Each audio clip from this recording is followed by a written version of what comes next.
Jika kalian suka permainan catur yang dingin dan membosankan, mungkin channel ini tidak cocok untuk kalian. Selamat datang kembali sahabat-sahabat penggemar catur di channel Wong Catur, channel khusus partai catur brutal yang penuh kejutan dan pengorbanan perwira secara spektakuler. Semoga sahabat-sahabat semua sehat selalu. Kali ini kami menemukan sebuah partai luar biasa dari ajang kejuaraan catur wanita Moskow pada tahun 1974 di Rusia, yaitu antara sesama pecatur Rusia, N. Popova melawan Tamara Zaitseva. Seperti video-video kami yang lain, partai ini kami pilih dan upload karena di dalamnya ada rangkaian sangat indah dan terukur menuju kemenangan yang luar biasa. Dan yang pasti, partai ini diabadikan di beberapa situs catur dunia serta masuk dalam barisan partai dengan akhir terindah. Seindah dan semengejutkan apa langkah-langkah dalam permainan ini? Ikuti sampai video benar-benar selesai, siapkan fokus, bersiaplah tercengang, dan mari kita mulai. Pada permainan kali ini, Popova memegang buah putih dan Tamara Zaitseva memegang buah hitam. Popova memulai permainan dengan pion E4 dan dijawab dengan pion E5. Putih mendorong pion F4 langsung menawarkan pertukaran di area pusat. Tamara Zaitseva menolak dan memilih langkah pion D5 memberi pilihan pada putih. Ini adalah formasi gambit raja ditolak, yang bertransformasi menjadi Volkbeer counter gambit. Popova memilih pion kali pion D5. Hitam tidak memukul kembali pion dan mendorong pion C6 kembali menawarkan pertukaran. Putih kali ini menolak dan memilih memajukan menterinya ke petak E2, menambah tekanan pada pion E5 sekaligus mengepit pion tersebut terhadap raja. Jawaban hitam adalah pengembangan kuda F6, berbalik menambah tekanan pada pion putih D5. Putih pion kali pion E5 sambil menyerang kuda. Kuda hitam melompat sambil memukul pion D5. Popova kemudian mengembangkan kuda sayap menteri ke C3 sekaligus membuka kemungkinan pertukaran. Tamara Zaitseva ternyata menyambar kuda kali kuda C3. Putih memukul kembali kuda tersebut dengan menggunakan pion D.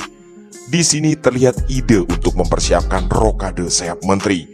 Jawaban hitam adalah meluncurkan gajah petak gelap ke C5. Popova mengembangkan kuda satunya ke petak F3. Tamara Zaitseva memberi jawaban rokade sayap raja. Putih mengutus gajah petak gelap miliknya ke G5 menyerang menteri. Hitam menggeser menteri ke petak C7. Di langkah ke-10 ini, Popova melakukan rokade sayap menteri. Seperti yang sering kita lihat, rokade di sayap berseberangan menjanjikan lanjutan permainan terbuka dan saling serang. Hitam langsung menyerbu sayap yang baru rokade dengan dorongan pion B5. Putih menteri E4 juga menyusun serangan di sayap satunya. Hitam pion A6. Popova benar-benar menyerbu sayap raja dengan mendorong pionnya ke petak H4. Tamara Zaitseva meluncurkan gajah ke E6 membidik pion penting A2. Meski langkah tersebut terlihat sangat masuk akal, tapi evolution bar menunjukkan keunggulan putih semakin melebar. Sebenarnya, langkah terbaik yang disarankan engine bagi hitam barusan adalah melompatkan kuda ke petak G7 untuk persiapan membantu pertahanan, dan minimal tidak memperlebar keunggulan putih. Popova mengambil langkah terbaik untuk menjaga keunggulannya, yaitu gajah petak terang ke D3, memberi dukungan pada menteri mengarahkan serangan ke sayap raja milik hitam. Kali ini hitam memberi jawaban terbaik, yaitu pion G6. Putih terus mendorong pionnya ke H5, tentu saja demi membuat kekacauan di pertahanan hitam. Sekali lagi, hitam mengambil langkah yang terlihat sangat-sangat masuk akal, tapi justru memperlebar keunggulan putih, yaitu menggeser gajah ke F5 menyerang menteri. Menteri putih mundur ke H4 dan bersiap menyerbu di lajur ini bersama benteng di belakangnya. Tamara Zaitseva melakukan pertukaran perwira, yaitu gajah kali gajah D3. Alasannya jelas, gajah putih tersebut terlihat sangat berbahaya. Popova memukul kembali gajah tersebut dengan menggunakan benteng. Jawaban dari Tamara Zaitseva adalah menggeser benteng ke E8, memperluas jalur evakuasi bagi rajanya.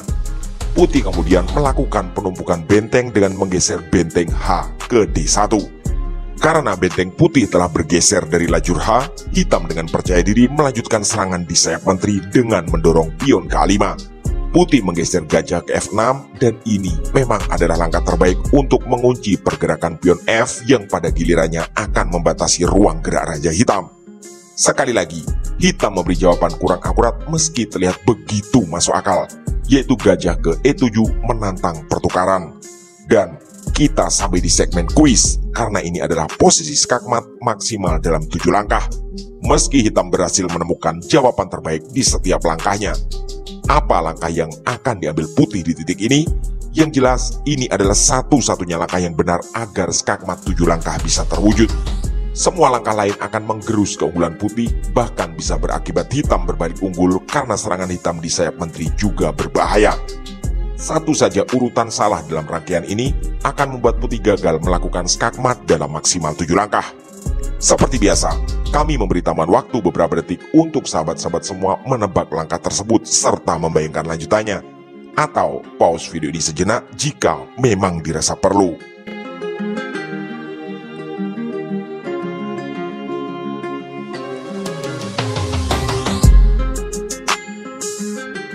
Oke, terima kasih dan selamat bagi yang tebakannya benar.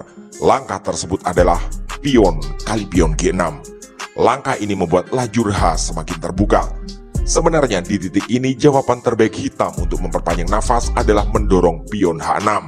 Meski sekilas langkah tersebut membuat pertahanan semakin terancam. Di partai aslinya, hitam memukul pion tersebut dengan menggunakan pion F, sehingga ajal bagi rajanya datang lebih cepat. Dan disinilah bagian spektakulernya. Putih menumbalkan perwira tertingginya, yaitu Menteri H7 Skak. Jika Raja Hitam bergeser ke F8, tentu saja putih akan lanjut Menteri G7 dan itu adalah skakmat. Oleh karena itu, di partai aslinya hitam memilih satu-satunya pilihan lain, yaitu menerima pengorbanan dengan Raja kali Menteri. Putih kemudian menggeser benteng ke H1 Skak. Dan setelah langkah ke-21 tersebut, hitam alias Tamara Zaitseva memutuskan untuk menyerah. Kenapa hitam menyerah? Padahal sekilas Raja Hitam masih punya tempat pelarian setelah putih kehilangan menterinya. Mari kita bahas detail. Di titik ini, satu-satunya pilihan bagi hitam adalah memundurkan rajanya ke petak G8. Putih akan meneruskan serbuan dengan meluncurkan benteng ke H8 Skak. Tak ada pilihan bagi hitam kecuali menggeser rajanya maju ke petak F7. Dan sang kudalah yang akan menjadi eksekutor terakhir dengan melompat ke G5. Sang Raja Hitam akan terkapar mengembuskan nafas terakhir setelah tadi dipaksa menerima pengorbanan menteri oleh putih.